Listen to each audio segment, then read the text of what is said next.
Welcome to Baba academy online education digital class.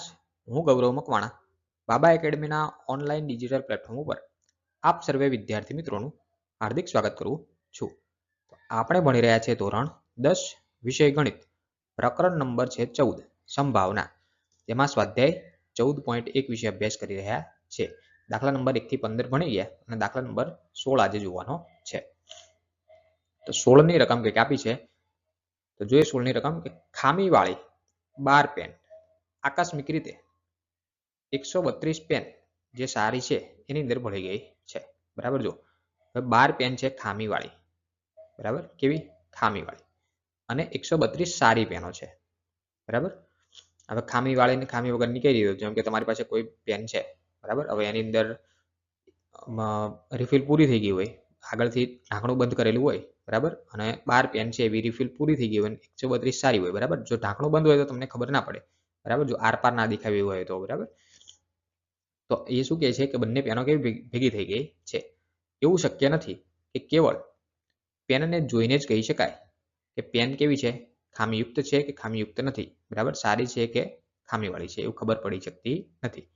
આ જથ્થામાંથી એક pen યાદચ્છિક રીતે કાઢવામાં આવે છે અને જે કાઢેલી પેન જે છે ખામી રહિત હોય તેની સંભાવના. પહેલી વાત કે આના અમુક શબ્દો છે અટપટા છે, બરાબર, એ તમારે પકડવા જરૂરી છે. ખામીવાળી એટલે કે ખામીવાળી એટલે કે ખરાબ પેનો જે યુઝ ના થઈ શકે તેવી, બરાબર. અને સારી પેન એટલે કે વ્યવસ્થિત, જેનો તમે લખી શકો. હવે અહીંયા પૂછ્યું છું ખામી રહિત, ખામી રહિત, ખામી રહિત અને ખામી સહિત, બરાબર, એ ખાસ પકડવાના શબ્દો, અમુક શબ્દો. હવે ખામી રહિત એટલે કેવી પેન? તો ખામીવાળી. ખામી રહિતને શું કહેવાય? ખામીવાળી. રહિત એટલે કે ખામી છે, અને ખામી સહિત, સોરી, ખામી રહિત એટલે ખામી નથી, ફોર માય મિસ્ટેક, બરાબર. ખામી રહિત એટલે કે જેની અંદર ખામી નથી એવી પેન, અને ખામી સહિત હોય તો જેની અંદર ખામી રહેલી છે તેવી પેન, બરાબર. જો અમુક શબ્દો એવા છે અટપટા, બરાબર, અમારે પણ સમજવામાં થઈ શકે છે, વાર લાગી શકે છે, તરત ભૂલ થઈ અહીંયા બોલવામાં, બરાબર. ખામી રહિત એટલે કેવી? જેની અંદર ખામી છે અને ખામી સહિત, સોરી, ખામી નથી અને ખામી સહિત એટલે કે જેની અંદર ખામીવાળી હોય, બરાબર. તો આવા અમુક શબ્દો અટપટા આવશે. તો જોઈએ ખામીવાળી પેન કેટલી છે, તો કે 12. ખામીવાળી પેનો કેટલી છે? 12. તમને રકમમાં આપી દીધું ખામીવાળી પેન. બીજું આપ્યું સારી એટલે કે ખામી વગરની પેનો. સારી પેનો એટલે કે ખામી વગરની પેનો કેટલી છે? 132.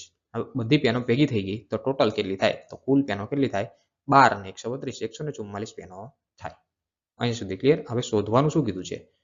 તો પસંદ કરવાની પેન છે, કાઢવામાં આવેલી જે પેન છે એ ખામી રહિત હોય, ખામી રહિત હોય, એ તમારે એની સંભાવના શોધવાની છે. તો જોઈએ હવે એ આન્સર આપ્યો છે કે ઘટના એ પસંદ કરેલ પેન ખામી રહિત હોય તે ઘટનાની સંભાવના.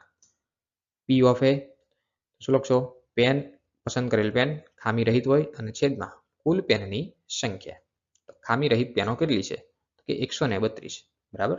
ખામી રહિત એટલે કે ખામી સારી પેન, ખામી વગરની સારી પેનો 132 અને છેદમાં કુલ સંખ્યા આવશે 144, બરાબર. તો આ 66 ક્યાંથી આવ્યા, બરાબર. તો આને શું કર્યા? બંનેને બે વડે ભાગી શકાય.